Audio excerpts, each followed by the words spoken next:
మలబద్ధకం గురించి దీనికి కావాల్సిన పదార్థాలు. సొంఠి కావాలి, పిప్పళ్ళు, కరక్కాయ. ఇప్పుడు కొంతమంది ఈ పౌడర్‌లు వాడుతుంటారు. ఈ కాయం చూర్ణమని రకరకాల పౌడర్‌లు వాడడం. టాబ్లెట్స్ కూడా వాడుతుంటారు. ఆ టాబ్లెట్స్ వాడితే నాకు మోషన్ అవుతుంది అని చెప్తుంటారు. మనమే టాబ్లెట్‌లు తయారు చేసుకుందాం వీటితో. నేను చెప్పినటువంటి ఈ పదార్థాలు. ఈ 3 రకాల పదార్థాలు ఈక్వల్‌గా తీసుకోండి. సొంఠి, పిప్పళ్ళు, కరక్కాయ 3 తీసుకొని పౌడర్ చేయాలి. వేయించొద్దు.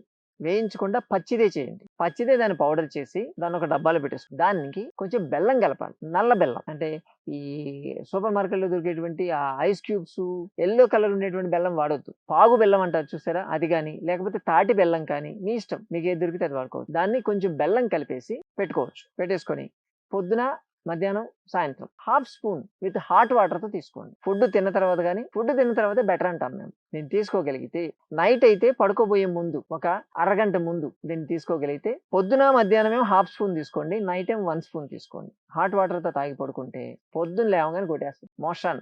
అదే లేపుతుంది మిమ్మల్ని. అదే అలారం కొడుతుంది. లే లే లే పోవాలి ఇమ్మీడియేట్‌గా అని. ఇలా చేసుకోవచ్చు. ఇంకా కావాలంటే వీటన్నిటిని కలిపి బెల్లంతో కలిపి నూరేసి చిన్న చిన్న టాబ్లెట్స్ లెక్క తయారు చేసుకోండి. ఇది చేసి దాంతో పాటు హాట్ వాటర్‌తో పాటు మీరు నమిలేసి హాట్ వాటర్‌తో మింగేసారంటే ఈజీ అవుతుంది. మొత్తం క్లీన్ అయిపోతూ ఉంటుంది కదా! బాగుంది కదా! ఇటువంటివి చేయాలి. ఎలా ఉంది అంటే వాత, పిత్త, కఫం మనం చెప్పేది ఒకటే. మీ బాడీలో ఉన్నటువంటి త్రిదోషాలను బట్టి మీకు రిజల్ట్ ఉంటుందని చెప్పి. ముందు బాడీ క్లీన్ చేసుకోండి అంటాం మేము.